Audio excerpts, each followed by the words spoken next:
You know, you got to have. I think you got to have every aspect of the passing game, whether it's quick, whether it's down the field, whether it's shots down the field. I mean, we gotta go at what we've got, what's gotten us here, and we have some of that, but we also have some things down the field, and a lot of it is the flow of the game as well. We'll get out there and see how things are going, and we'll get to the right adjustments, and then we'll let our guys play. Because at the end of the day, scheme is going to go out the window, and this is a matchup where the best players got to play, and if they come to play, then it's going to be an exciting game to watch. Tony, Clemson played Georgia when Jeremy Pruitt was the defense coordinator. Do you go back and look at that and try to extrapolate how he calls plays or anything like definitely, that? You know, you are limited a little bit on time as opposed to the bowl games. You don't quite have as much time, but you want to turn over every stone. And so we've gone back to just kind of check what his flavor is, what his philosophy is, to kind of see is it showing up the same, is it a little bit different. Then you got to consider too, you know, the kind of personnel. You know, sometimes your personnel is going to change. You know, the philosophy that you have on defense and how you call it. But see a lot of similarities, but then also see, you know, some of the influence that you saw last year with Kirby and Nick.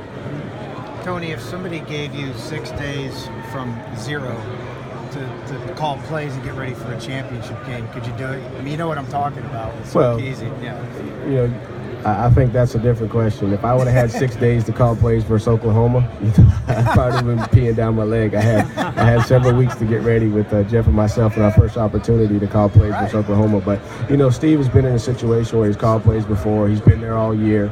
He hasn't had to really deal with recruiting. He's an analyst, so he's off the field. So he's just been able to fully engage in the plan. And so I anticipate that they're going to come out with a good plan, be ready to play on offense. And I got confidence that he's the kind of guy that takes pride in his work, and he'll be ready to go. He hasn't called a play since the end of the 14 season, the Holiday Bowl.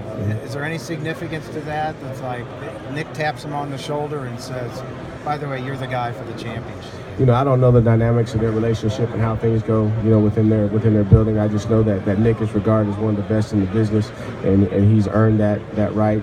He's done an unbelievable job of handling the minds of the people within his program, both on the staff and as players. So I have full confidence he knows what he's doing, and I anticipate that they're going to present some challenges, whether it was Steve or whether it was Lane calling the play. You mentioned Oklahoma. How hard was that? You say you're peeing down your leg. You know, I had a month to get ready, and I had a great group of guys working with me to help me calm my nerves. But there were some nerves that first time. But once you get into it, I think after you make that first call, you don't have time to really be nervous. I mean, you got a job to do, and you got to be locked in. You got to be focused. Excuse my ignorance. Are you in the box? Or? I'm in the box. Okay. Yeah. Tony.